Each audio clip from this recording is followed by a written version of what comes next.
오늘은 사랑의 원칙, 사랑은 투기하는 자가 되지 아니하며 하는 말씀으로 같이 성경을 연구하겠습니다. 사랑은 오래 참고 사랑은 온유하며 투기하는 자가 되지 아니하며 고린도전서 13장 4절에 있는 말씀입니다. 이 모든 죄의 기운은 시기 질투에서 시작된 것을 알 수가 있습니다. 죄의 기운을 보시면 사단은 한때 하늘에서 그리스도 다음으로 존경받는 천사였다. 그의 용모는 다른 천사들, 천사들과 마찬가지로 온화하고 행복해 보였다. 그의 모습은 완전하였고 거동은 고상하고 위엄이 있었다. 그러나 하나님께서 그의 아들에게 우리의 모양대로 우리가 사람을 만들자고 말씀하였을 때 사단은 예수님을 시기하였다. 그는 인간을 창조하는 일에 참여하기를 원했으나 그렇게 되지 않았으므로 그의 마음은 시기와 질투와 정오로 가득 찼다. 그는 하늘에서 하나님 다음과는 가장 높은 종기를 갖고자 하였다. 사단은 하늘에서 그리스도께서 하나님의 궁전에서 가지신 그 지위 때문에 그를 미워했다. 이 지위가 참 문제입니다. 그가 쫓겨났을 때는 그리스도를 더욱 미워하였다. 자, 우리가 이해할 수 없는 하나의 수수께끼가 있습니다. 사람보다 더 완전하게 창조하신 천사, 그 다른 천사들보다 더 탁월하게 창조한 천사장 루시벨이 하나님의 보좌 곁에서 누구보다도 더 하나님의 품성과 사랑에 대해서 잘 알고 있었던 그 천사의 마음속에 어떻게 시기 질투와 같은 제약을 품을 수 있는가 하는 의문입니다. 자, 이것에 대한 하나의 그 해답은 우리가 산상본 그 영문 서론에 보면 알 수가 있습니다. 그분께서는 잠시 동안 하늘에 있지 아니하고 이 세상에 있는 것을 잊어버린 듯이 하늘에서 흔히 사용하시던 말씀을 사용하였다 그랬습니다. 자, 이 장면을 보시면 완전히 창조한 천사 또 우리 하나님의 형상을 따라 창조한 아담과 하와도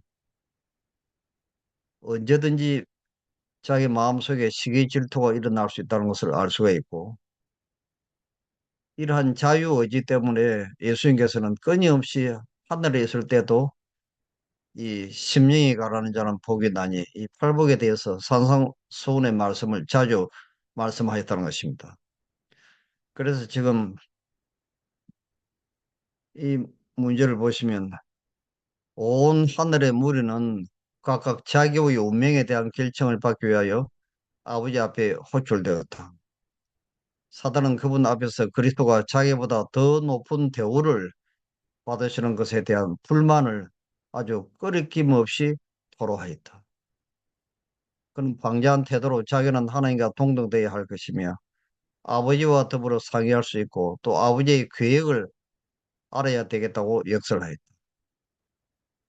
이 장면에 보시면 우리가 거듭나고 난 뒤에도 여전히 우리 마음속에 시기 질투라고 하는 이 사단의 속성이 죄의 요소가 여전히 존재하고 있다는 걸 우리가 알아야 됩니다. 지금 그는 불만과 예수 그리스도에 대한 질투가 가득한 마음으로 하늘 아버지의 면전을 들어갔다. 그는 자기의 참 목적을 숨긴 채 천사의 무리를 소집하였다. 그리고 그들에게 자기 자신의 심정을 털어놓았다. 불만을 품는 자로서 그는 하나님께서 자기를 등한히 여기시고 예수님을 더 사랑하신다고 말하였다. 지금까지 천사들이 누리던 모든 달콤한 자유가 이제는 끝났다고 그들에게 말하였다. 그때 사단은 기고만장하여 모든 천사의 거의 절반이나 되는 자기의 동조자들을 가리키며 이들은 나의 편이다. 이들을 내쫓아 하늘을 그만큼 비게 만들 셈인가 하고 외쳤다. 그리고 그는 그리스도의 권세를 대항하고 하늘에서 자기의 지위를 수호하기 위하여 힘으로 맞설 준비가 갖춰져 있다고 선언하였다. 이것이 바로 요한계시록 12장 7절에서 9절에 나타나 있는 하늘에서 일어난 전쟁이었습니다. 하늘에 전쟁이 있으니 미가엘과 그의 사자들이 용으로 더불어 싸울세 용과 그의 사자들도 싸우나 이기지 못하여 하늘에서 저희 있을 곳을 얻지 못하니라. 그렇게 해서 큰 용이 내쫓겨서 이 사단의 이 지구로 내려왔죠. 자, 이 자존심 때문에 영생을 잃어버린 루스벨을 우리가 알 수가 있습니다. 루스벨은 자기가 잘못되었다는 것을 깨달았다. 그가 하나님의 주권에 완전히 복종하든지 공공연히 반역을 하든지 최종적인 결정을 내릴 시간이 이르렀다. 그는 거의 하나님께 돌아오려는 결정에 이르렀으나 자존심이 허락지 않았다. 그랬습니다. 그토록 큰 존경을 받던 자가 자신의 거룩되었은가 그의 상상이 잘못되었음을 자복하고 부당하다는 것을 밝히려고 힘써오던 바로 그 권위에 복종하는 것은 너무나 큰 희생이었다. 이 자존심이 지금 최후의 교훈인 것을 알 수 있습니다. 이 똑같은 길을 걸어갔던 사람이 바로 가룟 유다입니다. 이 루스벨과 거의 비슷한 삶을 살았죠. 그분은 운명 저어진 도성 예루살렘을 위하여 우겼을 때와 같은 부담을 유다에게도 가 있었다. 그의 마음에는 어찌 내가 너를 버릴 수 있을까 하는 부르짖음이 있었다. 그 사랑에 강건하는 능력을 유다는 느꼈다. 구주의 손이 더럽혀진 발을 씻기시고 수건으로 닦으시는 순간 유다의 마음은 시종 그의 죄를 회개하려는 충동으로 떨렸다. 그러나 유다는 자신을 낮추려고 하지 않았다. 그는 회개에 대하여 그의 마음을 굳게 하였다.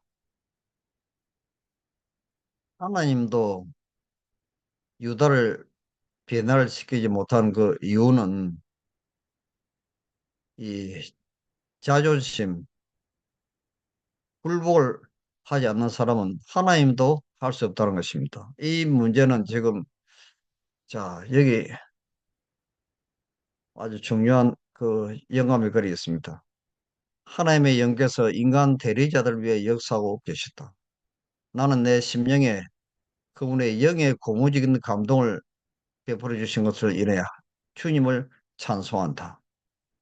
우리 모두는 주님께서 우리와 협력하사 우리를 이끌어 뜻을 정하고 결심하고 행동하도록 하셨다는 것을 느꼈다. 자, 여기 이제 협력이라는 말이 나옵니다. 주님께서는 뜻을 세우는 일이나 행동하는 일에 우리 대신 행하시겠다고 제안하지 않으신다. 이것은 우리 고유의 일이다. 그러니까 하나님께서 하시는 일은 우리가 말씀을 통해서 성령의 영감을 통해서 우리에게 감동을 주시고 하나님의 사랑을 깨닫게 하시고 우리가 하나님 뜻대로 살 수 있도록 이끄시는 그 과정은 하나님께서 거기까지만 하실 수가 있다는 것입니다. 그런데 우리가 행동하고 뜻을 정하는 것은 우리 개인이 선택을 해야 된다는 것이죠. 우리가 열렬하게 사업에 참여하자마자 하나님의 은혜가 임하여 우리 속에서 뜻을 정하고 행동하도록 하시지만 그것이 결코 우리의 노력을 대신하지는 않는다. 너희 안에서 행하시는 이는 하나님이시니 자기의 기쁘신 뜻을 위하여 너희로 소원을 두고 행하게 하시라니. 이 빌립보 2장 13절에 있는 이 말씀은 너희 안에서 행하시는 이는 하나님이시니 자기의 기쁘신 뜻을 위하여 소원을 두고 행하게 하신다는 이 말씀은 우리가 설교를 듣든지 말씀을 보든지 감동을 받고 뜻을 정하고 행동하도록 하는 그 단계까지 하나님께서 그 일을 행하신다는 것입니다. 그런데 우리가 우리 의지로 우리가 선택을 하지 않으면 결코 변화가 일어날 수가 없죠. 자, 이것이 이제 이 자존심이 이제 문제입니다. 이 교회 안에도 두 종류의 사람이 있는 것을 알 수 있습니다. 이제 결정적인 변화가 일어나는 사람이 있고 그렇지 못한 사람이 있죠. 자, 그것은 나만의 경우를 통해서 우리가 알 수 있습니다. 나만의 종들은 나만에게 엘리사의 지시를 따르도록 간청을 하였다. 나만의 믿음은 시험을 당했고 그의 교만심은 그를 지배하려고 몸부림쳤다. 그러나 믿음이 승리했다고 나와 있습니다. 우리가 믿음으로 승리하는 것이 무엇인지를 우리가 이걸 잘 보시면 우리가 믿음으로 구원을 받는다. 믿음으로 우리가 예수님처럼 변화된다 할 때 이 믿음이라는 뜻이 이는 자존심을 굴복시키는 것이죠. 그만한 아람이는 그의 교만한 마음을 굴복시켜 여호와께서 보이신 뜻에 복종하였다.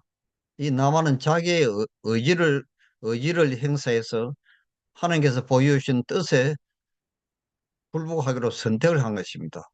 그러니까 변화가 일어난 것이죠. 그는 하나님의 사람의 말씀대로 요단강에 7번 몸을 잠갔다. 그래야 그 살이 여전하여 어린 아이의 살 같아서 깨끗하게 되었다. 이 자존심을 버리는 것은 예수님께서 십자가를 지는 것이라고 말씀했습니다. 이 예수께서 제자들에게 이르시되 아무든지 나를 따라오려거든 자기를 부인하고 자기 십자가를 지고 나를 쫓을 것이라. 그 마태복음 16장 24절에 나오는 자기를 부인하고 자기 십자가를 진다는 말씀은 내가 날마다 하나님께서 보여주신 그 뜻에 내 의지로 굴복하고 하나님 뜻대로 살기로 선택을 내가 해야 된다는 것이죠. 이것은 하루만 하는 것이 날마다 매일 이 일을 해야 된다는 것입니다. 자, 이 침례 요한의 생애를 보시겠습니다. 요한의 제자들은 불평하면서 그에게로 와서 이렇게 말했다. 라비여, 선생님과 함께 요단강 저편에 있던 자, 곧 선생님이 증거하시던 자가 침례를 주매 사람이 다 그에게로 가더이다. 사단은 이러한 말을 통하여 요한에게 시험을 가해다 주었다. 요한의 사명이 비록 거의 끝나는 것처럼 보였을지라도 그는 아직도 그리스도의 사업을 방해할 수 있는 능력이 있었다.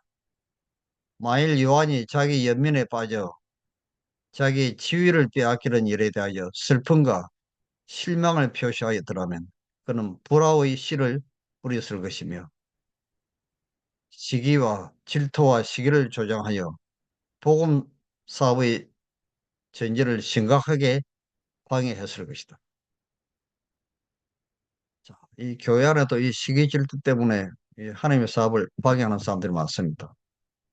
요한은 선천적으로 인간에게 공통된 기량과 약점을 가지고 있었으나 거룩한 사랑의 접촉은 그를 변화시켰다. 그런 이기심과 야심에 물들지 않은 분위기 속에서 살았으며 시기의 독재는 초연한 사람이었다. 이 침례 요한이 광야에 살고 있는 동안 남을 질투하고 시기할 수 있는 그런 분위기가 아니죠. 그래서 이 천년 속에서 우리가 사는 것이 얼마나 예수님의 재림을 준비하는 일에 큰 이제 도움과 축복이 되는 걸 알 수 있습니다. 침례 요한이 메시아의 선구자로 나타나자 온 나라가 떠들썩했다. 그가 가는 곳마다 각계각층의 사람들의 큰 무리가 그를 쫓았다. 그러나 그가 증거해 왔던 분께서 등장하시자 모든 것이 일변하였다. 군중들은 예수님을 따랐으며 요한의 일은 신속히 그 총말을 구하는 듯하였다. 그러나 그의 믿음은 동료되지 않았다. 요한은 그는 흥하여야 하겠고 나는 쇠하여야 하리라고 말하였다. 이 침례 요한이 결정적인 이제 변화가 일어난 것은 예수님의 생애를 통해서 아마 계시 가운데 그걸 보신 것 같아요. 그 참 높고 높은 보좌를 떠나 낮은 가장 낮은 곳으로 내려오셔서 참 말구유에 탄생하시고 십자가에 돌아가시기까지 얼마나 많은 고통과 고난을 받으신 그분의 겸손, 그분의 희생을 생각하면서 요한은 이런 품성으로 변화되었다는 것입니다. 홀로 지하 감옥에서 요한은 그리스도와 더불어 희생에 동참하는 신임을 받아들였다. 하늘의 천사들은 그가 죽을 때까지 그를 보살폈다. 타락한 세계나 그렇지 않은 세계를 물론하고 온 우주의 지적 존재들은 모두 그가 모아의 봉사를 옹호하는 것을 못.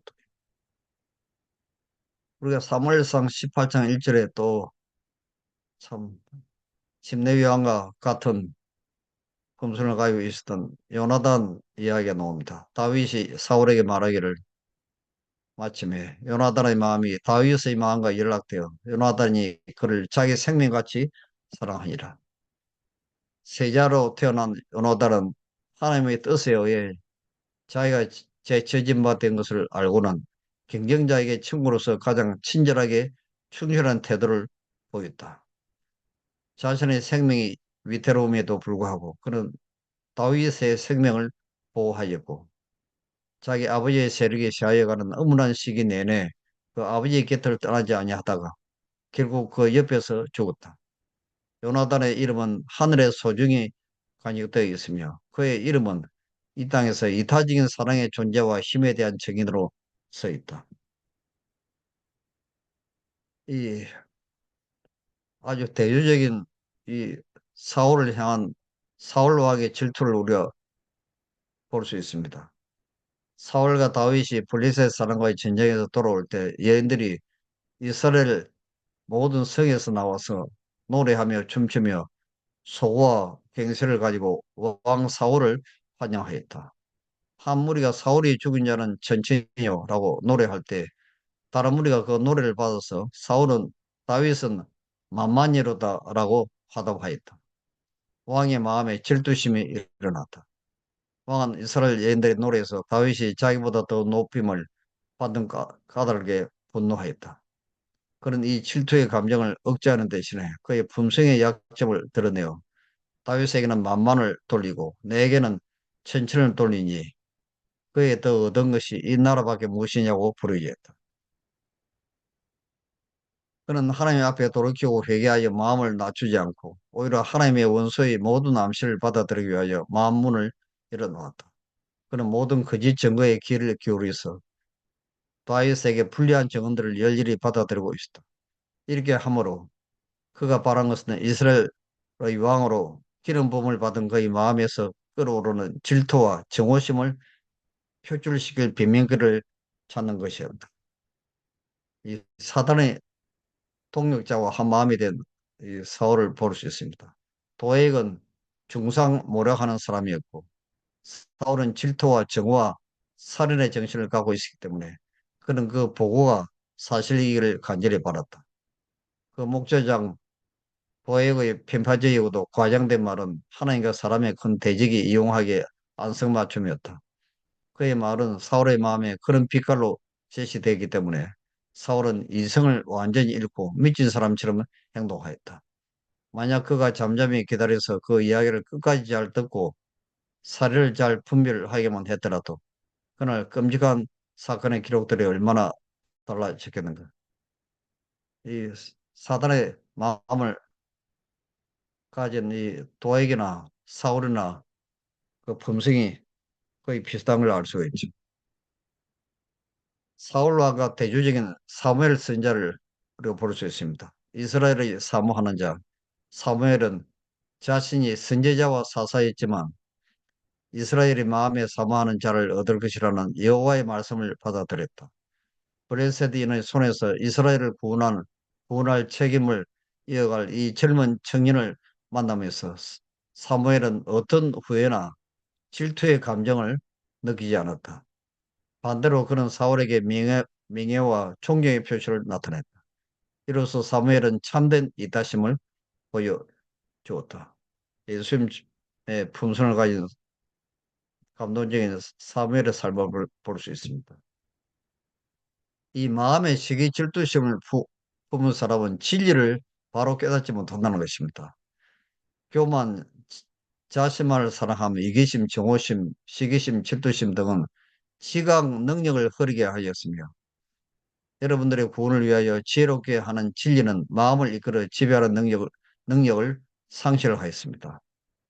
성경의 지식과 마음의 순결과 생애의 성결을 배고프고 목마른 듯이 찾지 않기 때문에 경건의 기본적인 원칙들까지도 깨닫지 못하고 있습니다.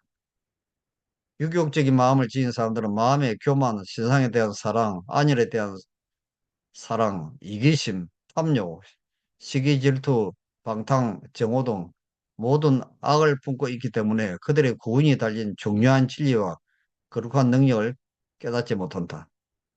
만약 그들이 이것들을 극복한다면 그들은 신의 성품에 참여하는 자가 될 것이라고 말씀했습니다.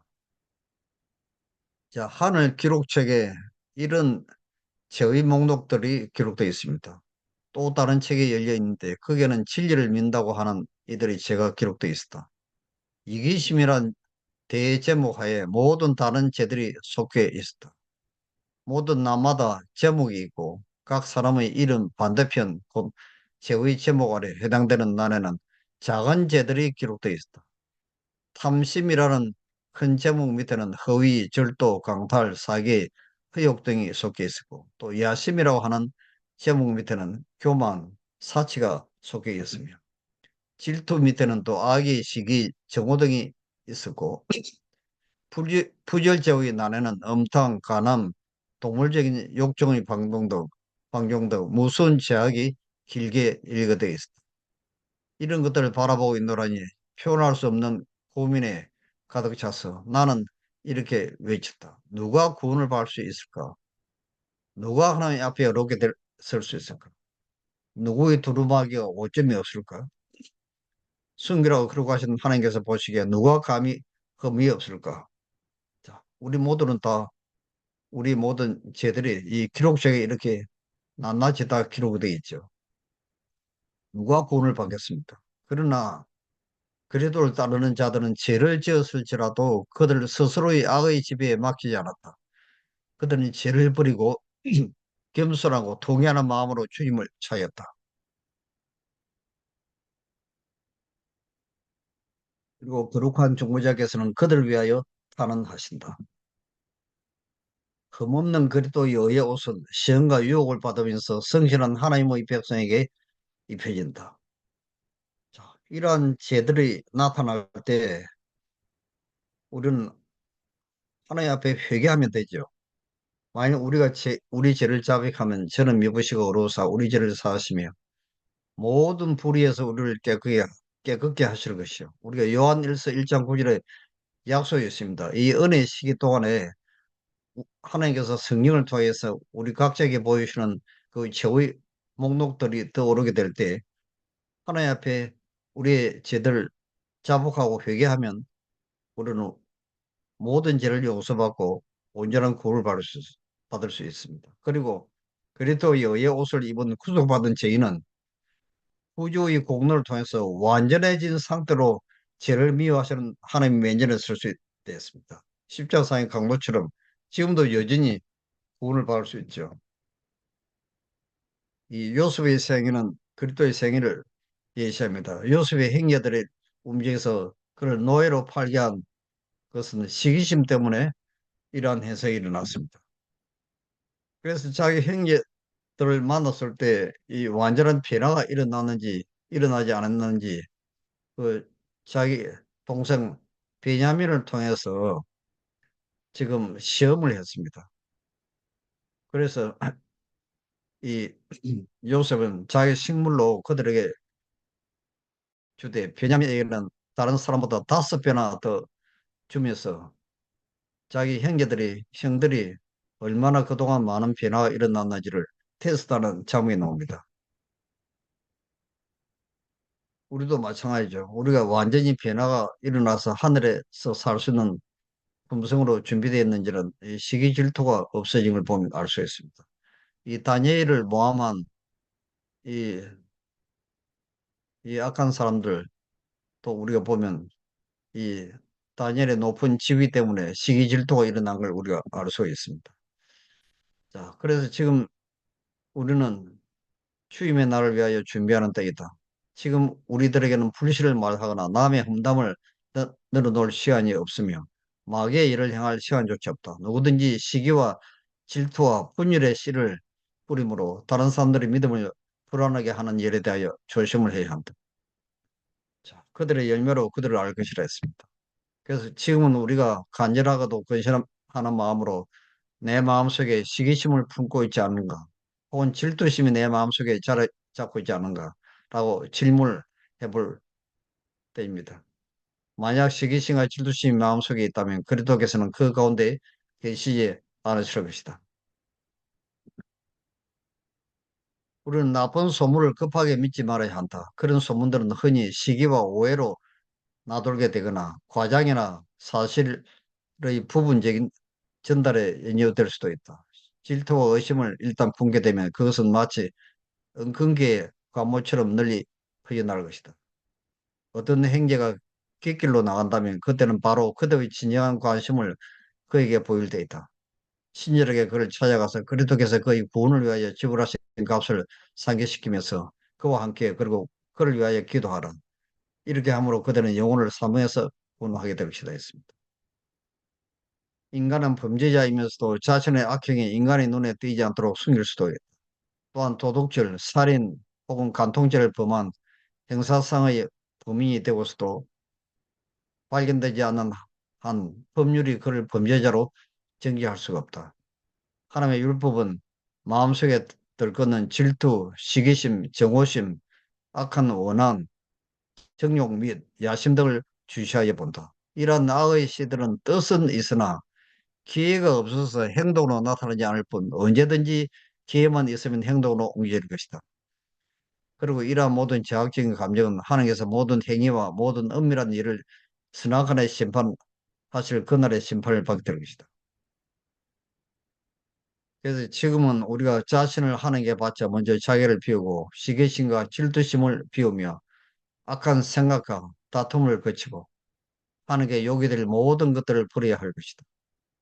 오늘 그대들은 그릇을 순결하게 하여 하늘의 이슬을 받을 준비와 늦은 비의 소나기를 맞을 준비를 해야 할 것이다. 늦은 비는 분명히 내릴 것이며 하나님의 축복은 모든 두려움에서 정결함을 입은 영혼들에게 가득히 채워질 것이다. 우리의 영혼을 그리스도께 복종시켜 유쾌하게 되는 날이 주 앞으로부터 이를 때 성령의 침을 받기 위하여 합당한 사람이 되도록 준비하는 것은 오늘날 우리가 해야 할 일이다. 자, 기도하고 마치겠습니다. 하늘에 계시는 아버지, 지금은 우리가 은혜 받을 마지막 시간이 주였습니다. 이 시간 지금 우리가 다시 오시는 예수님의 재림을 준비하기 위해서 성령의 영감을 통하여 우리 마음을 살피고 우리가 하늘에서 살기에 합당치 못한 이 모든 가정한 죄악들, 시기 질투, 우리 마음속에 참 행동은 나타나지 않지만 더 마음에 품은 모든 죄까지 다 철저하게 회개하고 주님의 보혈의 공로를 통하여 모든 죄를 용서받고 날마다 예수님의 재림을 준비하는 거룩한 하루가 되게 축복하여 주시옵소서. 귀하신 예수님의 이름으로 간절히 비옵나이다. 아멘.